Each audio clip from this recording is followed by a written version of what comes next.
Hi there, Loy Machedo. Speaking to you from loymachedo.com. Who's Loy Machedo? Think personal branding. Okay, this is a very common question that I get almost by every youngster or college graduate.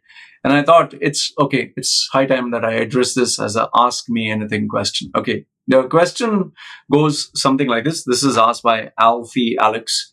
He says, Hi, Loy Machedo, sir. After you finished high school and joined college, but then you feel like you're confused and not sure what career path I should take. Even though I took science in 11th and 12th, I'm not confident enough in continuing science in college. When I ask people for guidance, almost everyone asks, What interest do I have? Well, I have no good answer for it. My question is, how can I overcome this situation and select what is the right major for me? I want to hear your advice. Okay, this is a very common question with almost every youngster, especially. I'm not saying that all youngsters, but the majority of them. See, because keep this in mind. It's like you know, all of a sudden in ninth standard, you're told to take a life changing decision, or choose arts, or choose commerce, or choose science, and you're like, bloody hell, I don't know. And keep this in mind when you are 15, 14, or 15. Yeah, I mean, do you know what you want when you're 20, 30, 40, 50? How can you make that decision? And that also for a young man or woman, young boy or girl. Okay. So now it comes down to, so do you make a decision? Do you not make a decision? What if you make the wrong decision?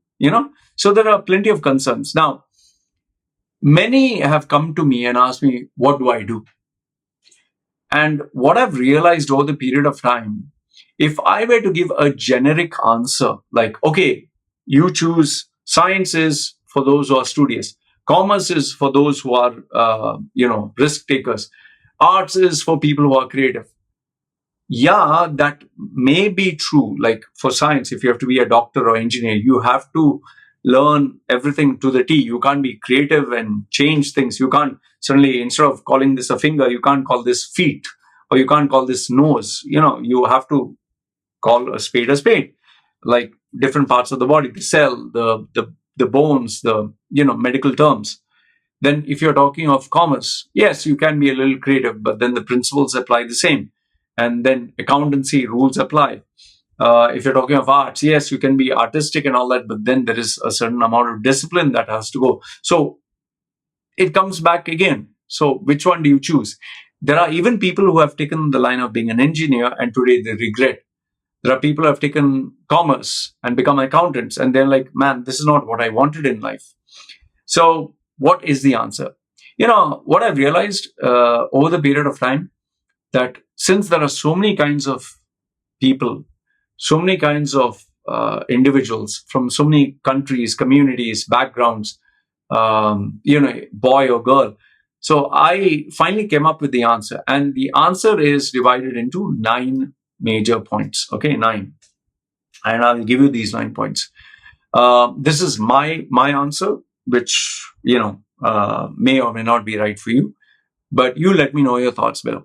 See, when you're asking something related to a career, now understand this much. I've never met you. I don't know you. I don't know your background. I don't know your age. I don't know your strengths and weaknesses. So asking me this question is like, patient going to a doctor and saying, Doctor, I'm not feeling well. Okay, give me a medicine. The doctor will say, sorry, but I have not checked you. I need to check your breathing. I need to check your blood. I need to check your, couple of tests. So in the same way, when you come to anybody, whether me or anyone else, remember, the person doesn't know you and it will take time. So the 9 pieces of advice that I've chalked out. The first one is, the person who gives you advice should be aware of your strengths and weaknesses. Okay. If the person doesn't know your strengths and weaknesses, how can he give you advice? Like, for example, my strength was talking. My weakness was I was always seeking attention. Talking was my strength. Seeking attention was my weakness. So that was my strength and weakness. And because I was able to identify and know that, and that took me time. It was not something that I just knew out of the blue. You have to sit and observe. So I found out, yes, that is my strength and weakness. So the first one, you need to know what are your strengths and weaknesses. Okay. The second thing that you need to know is what is your personality type. Okay. By personality type, some people call it as extrovert or introvert. Some people call it like, oh, he's an ambivert. Some people say that, oh, he loves to socialize. So there can be different personality types. So which one stands out? For me, the one that's really stood out was I was very much, it was um, me, my I. It was not about friends, and I was very antisocial. People never liked me, and that is why people always found me irritating because I always wanted to. I told you my weakness was attention, so I always try to focus on me. It was the me, me, me, me, me, and people eventually like, what the hell, man? We want us. We want a group. So even my working style is I like to work alone. So what is your personality type? Extrovert, introvert. Do you like friends? Do you like even friends? Do you like more of women or do you like more of men? Do you like older, younger? So you need to understand your personality type. Number three is, what are your habits? Now obviously your habits go, oh, I lose my temper very fast, or I get depressed those are not, those are small bits of your characteristics. It's like saying, do you feel angry? Everyone feels angry, but there is one trait, one habit that really stands out. For me, that habit was my obsession and competitiveness. I was very, very obsessed. Obsessed is like, for example, tattoo. Instead of one tattoo, so many tattoos. Instead of one book, so many books. Instead of one computer, so many computers and gadgets. So whatever, even girls, instead of one girl, so many girls. So I was not only obsessed about going to the extreme, I was very, very competitive. I had to be number one, even in my public speaking days, everything, number one. So the third one is your habits. Number four, okay, number four is, what is your uniqueness? Where do you stand out? Okay. This one is kind of tricky because how do you find out your uniqueness?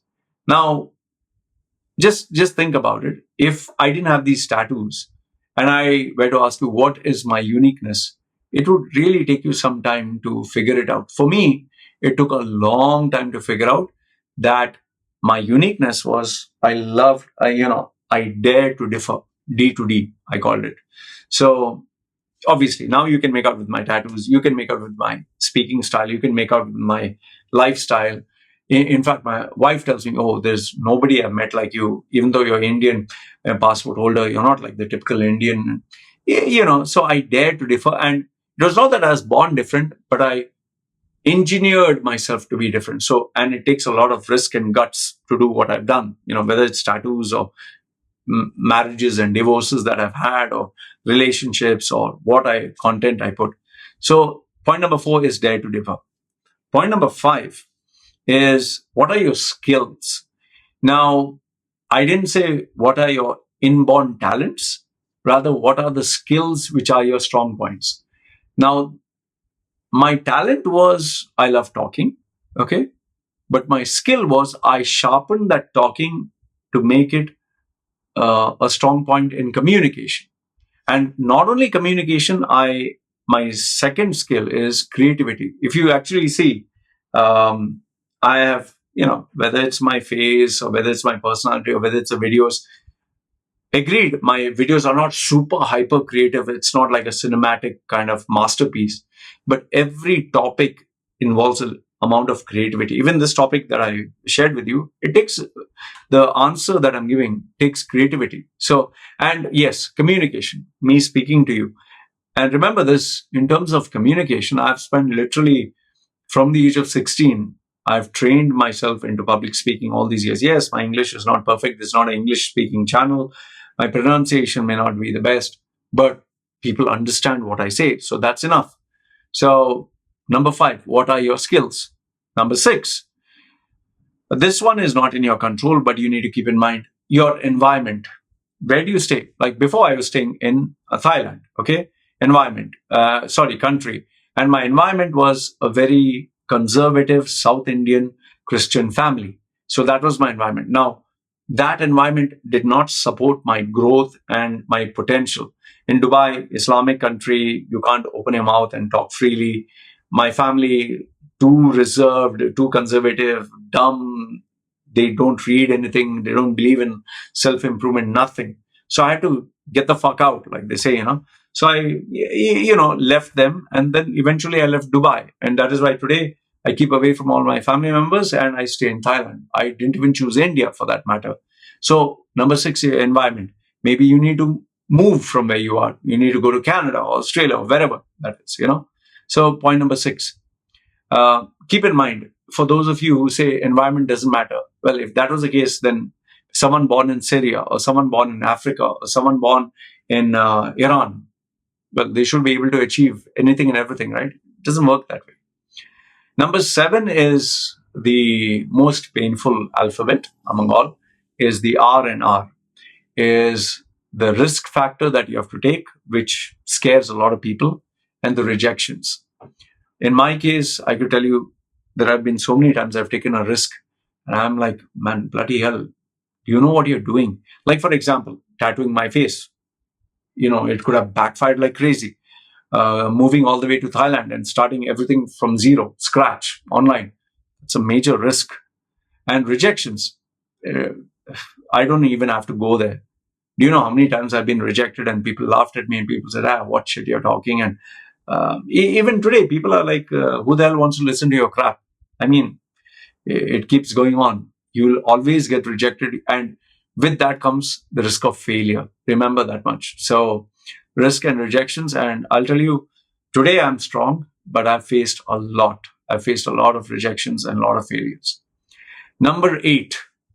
This one, almost nobody has an answer to, but you need to figure out an answer. That is the strategy to earn money. See, you want to achieve your dreams, you want to find out what you want. Okay, fine. All that you'll achieve one day. But now, right now, what will you do to stay afloat?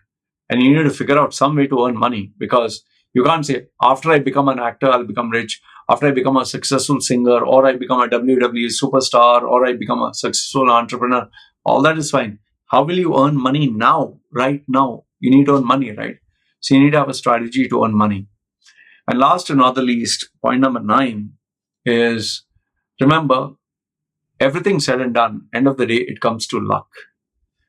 Most of the business people, if you ask them, the successful ones, they'll say hard work, creativity, teamwork, this, that. Do you know that there are so many business people who have done exactly the same thing and they have failed? Luck is so important. You just need to look at all those people who have succeeded. There's just one Oprah, one Jack Ma, one Elon Musk, one Oprah, one Rock, Dwayne Johnson. But then if you look at the people similar to them in the same line of work, they have all failed.